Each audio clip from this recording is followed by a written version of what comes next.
Hey, everybody, and welcome to the Pleasure Priority Podcast with me, Amber Taylor. This is the podcast all about how you can have the audacity to put yourself and your pleasure first, which ultimately shapes a life perfect for you. We discuss friends and family, career and money, oppression, healing, and mental health, current events, and historical ones too. Basically, all things life and pleasure and how you can create more of it authentically. I'm your host, Amber Taylor, and it's my pleasure to talk to you every week. Let's tune in.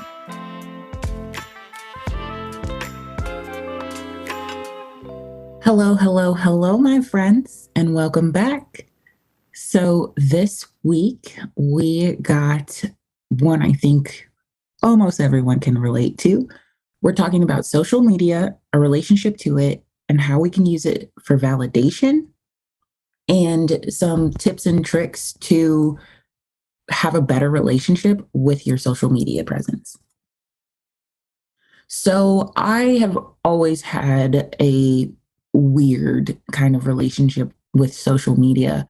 I remember even when MySpace came out, or when my age bracket started using MySpace, and I had to choose top friends and I had to pick a song, and it was so anxiety inducing for me. I just wanted to please everybody, make them happy, make sure that I was definitely a people pleaser. And I was so worried about making sure that everybody was happy, or that nobody was mad at me, or nobody thought I was weird because of which song I picked, and so many other things, that I early on developed this idea that it's not safe for me to show myself. It would be a problem if I really said what I think, or what I felt, or what I was into, or all the things that social media was for. I was just incredibly afraid of it. And then so growing up, and Facebook came out, and Twitter came out, and Instagram came out, and all these things. And I kept that same mentality of, oh my gosh, what if I look back on this and I regret something I said? So let me just not say anything. Again, I don't want people to think certain things about me, so I just won't be out there for them to have anything to think. And for so long, I was someone that posted on birthdays or holidays, or at least in my eyes, appropriate times to post, and not really sharing much of myself, much of my life, much of my journey, out of this immense fear. And since I've come a long way, I post way more now since I've started my business. Probably I've posted more in the time that I've started my business than the entire history of my social media presence. So yeah, definitely have changed that relationship, but I know that some people are still struggling with these fears. So I wanted to speak to them a little bit more. So the fears that were coming up for me revolved around three kind of main areas: the fear of what other people would think of me, the fear that my words would be used against me, and the just general fear that I wasn't good enough. And just to talk to each one, what I was really scared of was believing their negative thoughts, or their potential negative thoughts about me. I definitely wasn't worried about if anybody would like me, or if they want to be my friend, or whatever. That wasn't even in my peripheral as an option. I definitely didn't think that anything good could happen from social media. So I wasn't worried about that. I was just hung up on the negatives, which makes sense because our brains naturally have a negativity bias. That's how it keeps us alive. It's literally a survival mechanism. But in this sense, it was more holding me back than pushing me forward. So when I was scared of believing what other people would think about me, it was because my own sense of self concept and self worth, well, certainly wasn't at the level it is now, but it wasn't at the level of it doesn't matter what other people say about me or think about me or whatever, as long as I'm good with myself. And I didn't have that relationship with myself to be like, okay, I'm good regardless. I needed that external validation to make me feel like I was good enough, like I mattered. My words mattered, like I wasn't doing something dumb or looking stupid or whatever, that I was worthy. And I was looking to other people to create that for me. And I was so scared that they wouldn't, that I just didn't show up at all. And I have another podcast on opinions of others, which if you haven't heard it, definitely go back and listen. But the idea there is that when you believe in yourself, no matter what anybody else thinks, whether it's good, whether it's bad, whether it's neutral, whether they're not even thinking about you at all, you still have that sense of validation for yourself. You still have that comfort, that safety, that enrichment, that nourishment, those things that you're looking for outside of yourself, you can definitely give to yourself. And I think social media definitely exasperates those areas where your own self concept isn't up to par. And then the fear of other people using my words or things that I've said in the past against me. And I don't know why I was so scared of this growing up, but I definitely was. And looking back at it, I don't know, I may have a sixth sense of upcoming cancel culture, but I was definitely afraid of that happening, of being canceled before there was even language around it. So again, I just avoided being canceled by not showing up. So with that fear and kind of what goes into it, it's the same thing. It's the same problem, a lack of self concept, self worth, self love, self acceptance, all of those things within the relationship with yourself.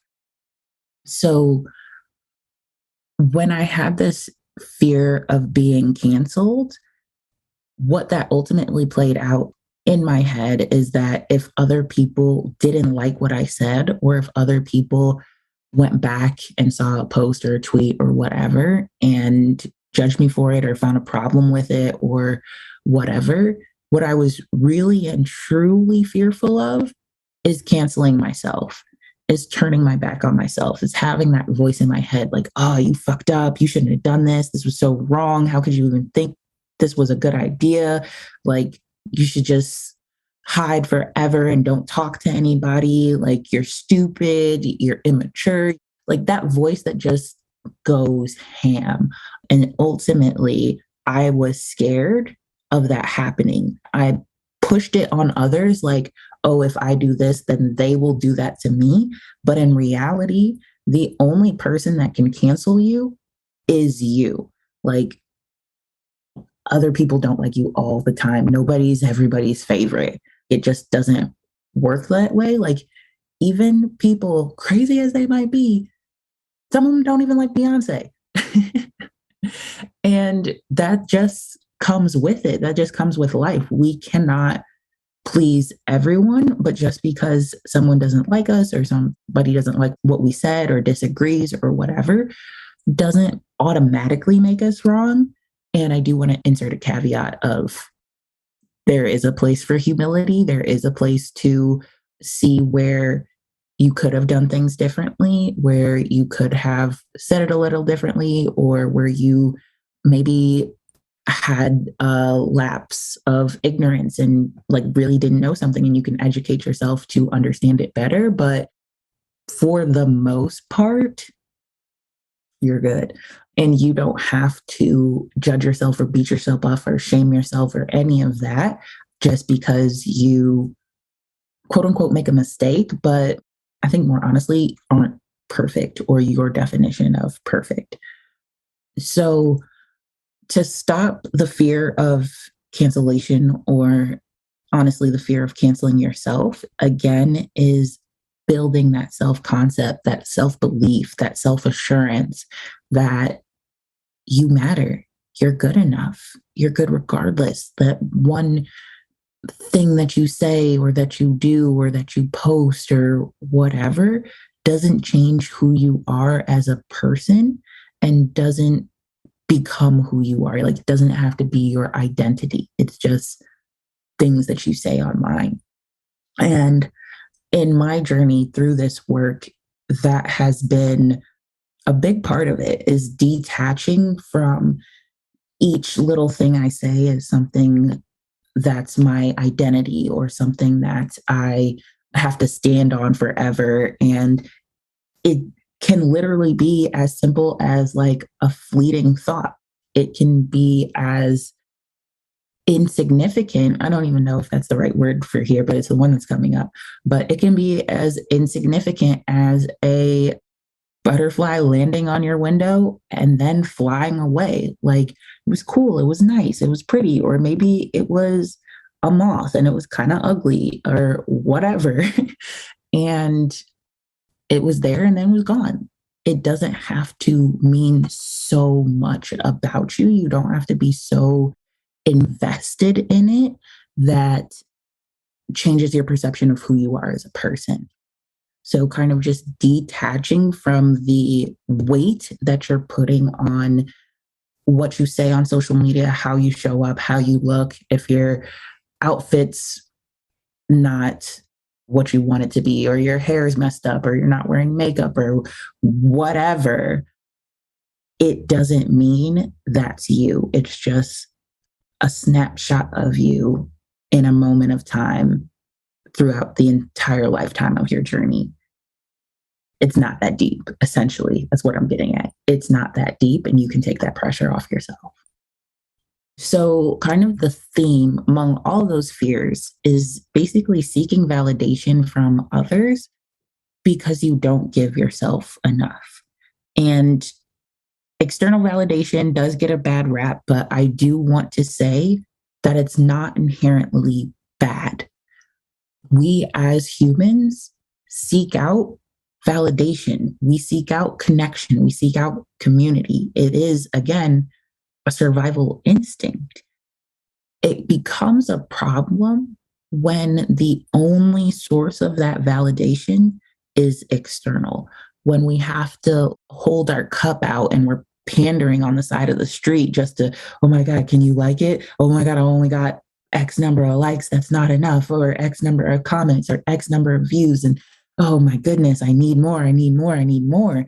And when you're kind of looking at it in that way, or relating to social media in that way, where it is your sense of validation, where it is how you feel good based on how other people react to it, that's where the problem comes in. Because if you can't create your own supply of validation, your own supply of thoughts and behaviors that bring about certain feelings for you, those feel good feelings that you get when you get validated by people on social media, then you're always going to be operating at a deficit. You're going to be doing things to get that validation, to get that hit. We call it like a dopamine hit for now. To get that for you, you're going to start doing different things. Like, if you've ever met a drug addict or been in some type of relationship with a drug addict, you can see like the evolution of the drug taking over and that being the most important thing and having to get it by any means necessary. So it goes from like, oh, doing it a little recreationally to, oh, wait, like, I need more of this. I need that high. I need that buzz. I need that feeling. So, yeah, I'm going to sell my comic book collection that I've been collecting since childhood, but it doesn't mean more to me than this feeling. Or I'm going to steal from those that I love because I know they'll be mad at me. I know they'll cut me off, but it doesn't even matter right now because I need that next hit. I need that next feeling. And you just do more and more and more to get the feeling that you want, regardless of if it's actually something that you would want to do or think about doing when you have that for yourself, when you already have enough of the thing that you're looking for.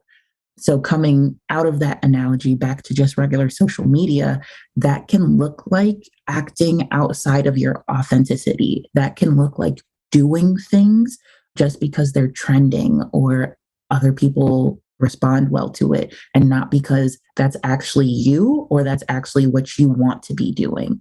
And again, like no shade at all, ever. If it's your steez, go for it. I support you. But a lot of people will post some like risque or thirst trap type pictures or videos on the internet just to get that attention or that validation, and not because they really want to. Or they'll have this idea of what they want to share and how they want to show up, but it doesn't get the same response as those other posts do. So instead of doing what they want, they do what people respond to, which again, not right or wrong. You get to choose what you want. But when you're doing it from a place of, I have to behave in this way because of how I feel when other people respond to me in a certain way, or I can't behave in this other way because people aren't responding to me in the way that I want, and that makes me feel bad, and I don't want to feel bad, so I'm just going to avoid that and do whatever I need to do to get the feeling that I want. That's the danger zone. That's where you can be left hanging, you can be depleted and scrambling for more. And that's, again, ultimately you stepping outside of yourself and stepping outside of your authenticity. So I want you to kind of go back and focus on yourself and really look at, when you are on social media, how do you feel? Are you energized? Are you inspired? Are you curious? Or are you down on yourself? Like, do you feel like shit?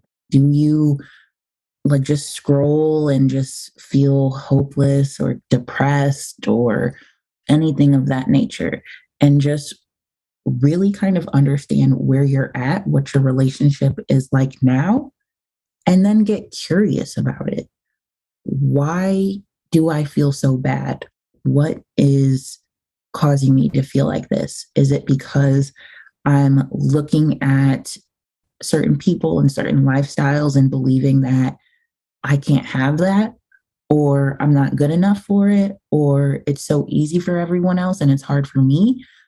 And then when you really get into that, dive in, keep getting curious. So what? Why is this a problem? Why does it matter to me? What am I making it mean? Keep getting curious about it and journal on it, talk to somebody about it, talk to a friend, talk to a coach, whatever you need, just to explore it more so you can understand your relationship with it better. You can understand where your gaps are, and you can understand how you can build a better relationship, not only with social media, but also with yourself. Social media is an amazing mirror to reflect the relationship that you have with yourself. So, a couple things just about social media in general. Usually, what I find is that no one actually cares as much as you think that they do. Like, oh my gosh, what if people see that I haven't posted in so long and blah, blah, blah? Like, usually there aren't that many people checking for you. And if they are, it's out of genuine concern. How are you doing? Are things okay? Just want to check in on you. And it's not a problem or anything that means anything like bad about you. And I also say this, that not that no one cares about you, but the level at which you think people are looking at you and scrutinizing you and caring what you do and all the things, it's usually not that deep. And you're kind of just projecting what you think about yourself on other people. But to kind of normalize this, make this true again, like if you are so focused on how other people view you, just like imagine that other people are thinking what you're thinking, and they're not worried about you or your social media. They're worried about their own. So everybody's really just out here worried about themselves and thinking that everybody else in the world cares about what they're doing. So again, it's not that deep. And there are way more people that are rooting for you than not. And also, a thing for everyone out there, whether you're on social media or not, just the way that you show up in the world, who you are as a person, what you bring to the table is you. Nobody else can do it like you can. Nobody else is you. Like you are you. You are one of a kind, literally. Nobody else has your thinking, your experiences, your biases, your upbringing, your goals, your dreams. Like no one in this world has the exact combination that you do. So you being yourself, you being in your full authenticity, you being human and not always happy or not always put together or not always whatever you think people need to see you as is exactly who you need to be. So just showing up as that person goes a hell of a long way. But if you're like, okay, cool, this is me, and I see that my relationship with myself, my relationship to social media isn't exactly where I want it to be, well, what do I do now? Cool, I got you. And there are a couple options that I put together for you today. You can try some, you can try them all, you can mix and match. Just do what feels right for you. But the first is to set limits of usage around social media. I know a lot of people will just go to it as soon as they wake up. They'll go to it before bed. They'll go to it when they're in the bathroom. They'll go to it like any second they get any kind of free time and their phone is near them and Wi Fi is available.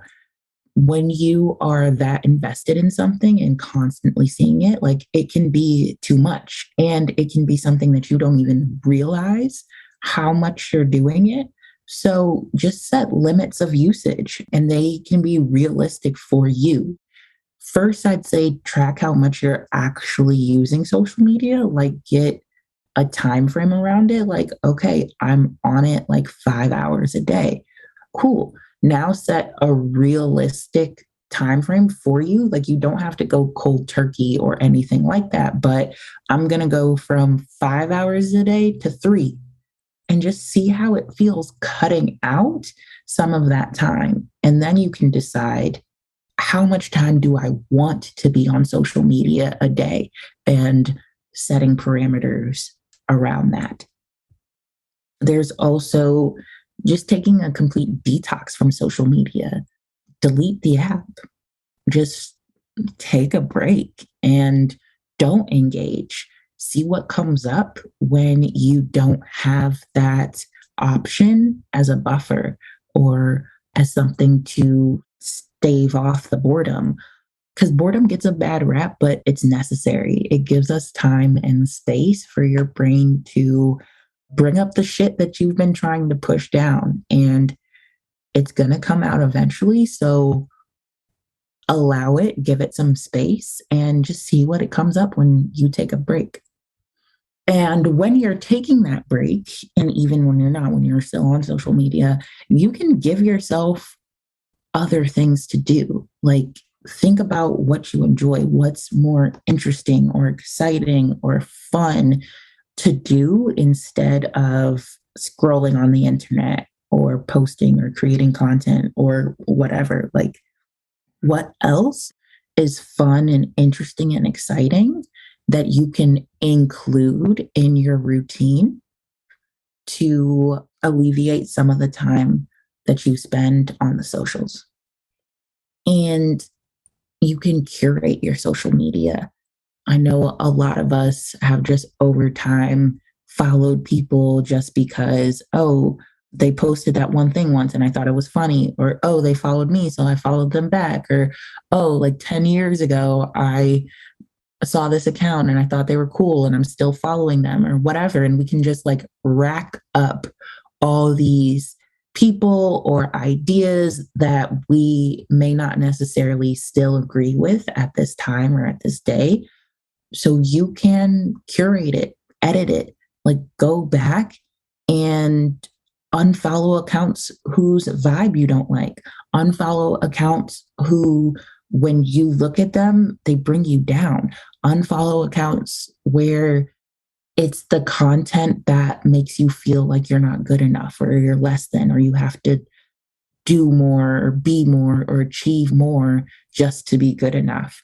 You can get rid of all of that and you can find the accounts that really light you up, that feed your soul, that inspire you, that improve your day, that give you things to think about. You can create your entire feed to be nourishing instead of draining.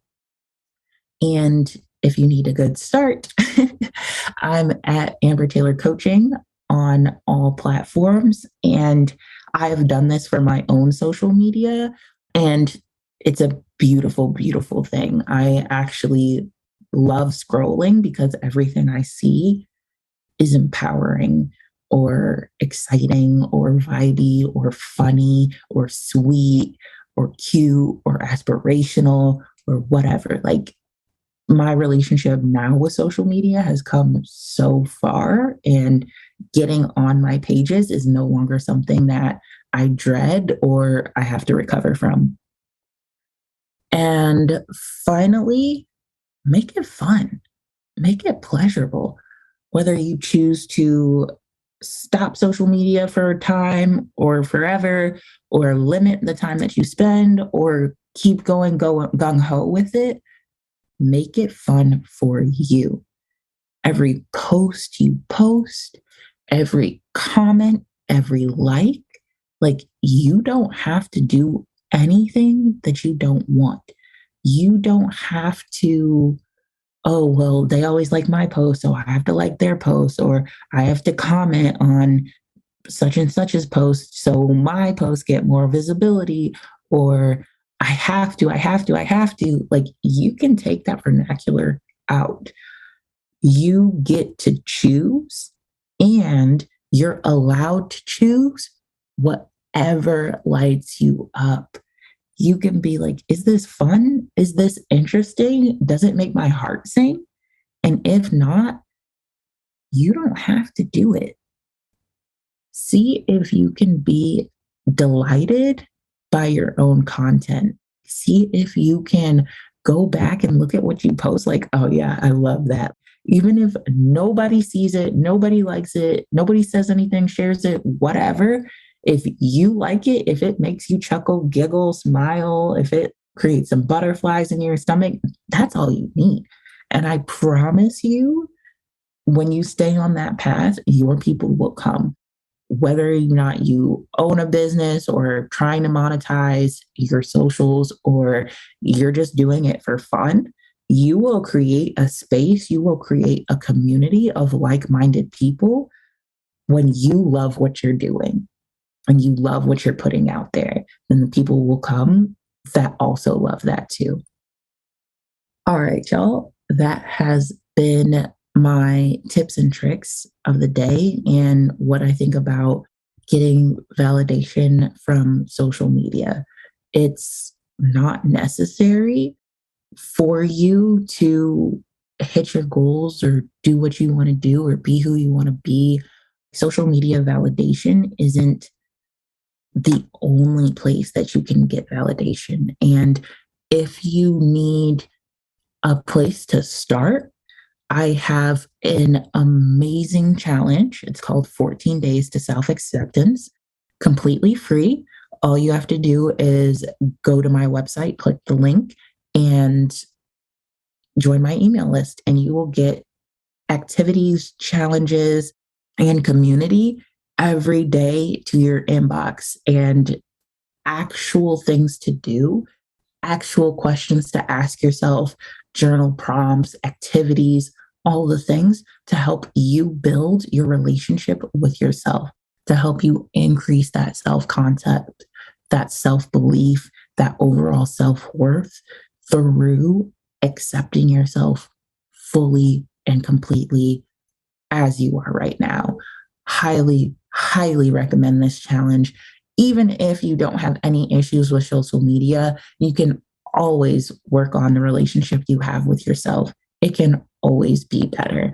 And of course, whenever you're ready to take this work deeper, I have an amazing one-on-one coaching program where it's me and you for 6 months working on everything that you want to work on, really honing in on finding your own pleasures.